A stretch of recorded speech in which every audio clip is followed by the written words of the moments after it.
Good morning. आइए आज हम एक कहानी करते हैं, दुष्ट कौवा। कहानी तो बच्चों को बहुत प्रिय होती है। सभी बच्चे बहुत प्रेम से नानी से, दादी से, मम्मी से, पापा से, दादू से, नानू से, सबसे कहानियाँ सुनते हैं। आज आपकी टीचर आपके ये कोर्स में है एक कहानी जिसे मैं आपको सुना रही हूँ। ध्यान से सुनिए और इस कहानी को याद करना है आपको। तो चलो आज हम पढ़ते हैं दुष्ट कौवा।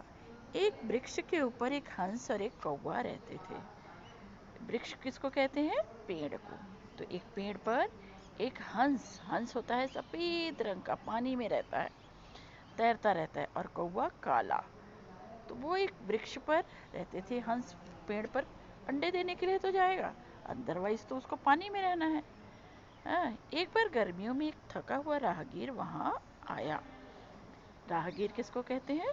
जो रास्ता चलने वाला पथिक होता है, जो चलता जब हम रास्ते में चलते हैं, किनारे पर पेड़ आता है तो राहगीर जो है, आते जाते आने जाने वाले व्यक्ति, वह गर्मियों में थका हुआ व्यक्ति वहां आया। अपना दो धनुष बाण पास में ही रख कर वह पेड़ की छाया में लेट गया। उसके हाथ में धनुष बाण था, इसका मतलब वो शिकारी था, और वह धनुष बाण को पास में रखकर वहीं उसके पेड़ की छाया में लेट गया। थोड़ी देर में ही उसके मुख पर धूप पड़ने लगी। यह देखकर वृक्ष पर बैठे हुए हंस ने अपने पंखों से उसके मुख पर छाया कर दी। उसके चेहरे पर धूप पड़ने लगी तो हंस, जो कि अच्छा पक्षी माना जाता है, उसने क्या किया, अपने पंख फैला के सोचा कि अरे इसके मुंह पर छाया, धूप पड़ रही है, क्यों नहीं इसे छाया दे दूं। गहरी नींद में सोए हुए पथिक का मुंह खुला हुआ था। और बहुत से लोग बहुत तरह से सोते हैं, कुछ लोग मुंह बंद करके, कुछ लोग मुंह खोल के, कुछ लोगों की नाक बजती है। तो ऐसे उसका मुंह खुला हुआ था। जो पथिक था, राहगीर था, जो व्यक्ति जा रहा था, उसका मुंह खुला हुआ था।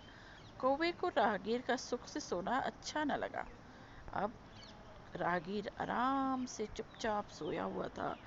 हंस ने उसे छाया दे दी तो कौवे को यह चीज अच्छी नहीं लगी।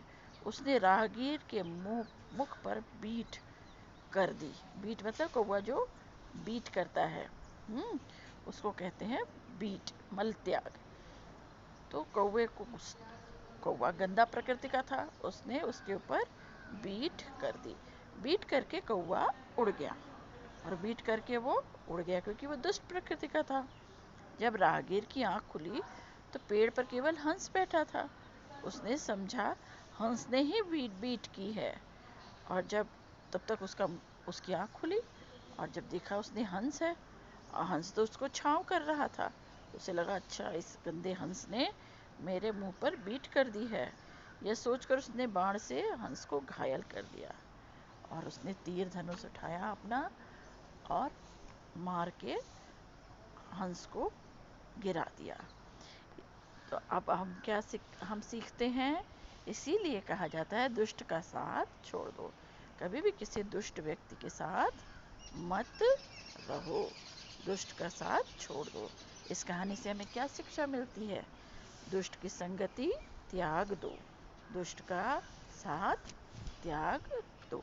कभी भी दुष्ट व्यक्ति, दुष्ट बच्चे के साथ दोस्ती मत करो। ठीक है, समझ में आ गया? अब आप इसे अपनी कॉपी में लिखिए, दुष्ट कौवा, और याद करिए। ठीक, चलिए।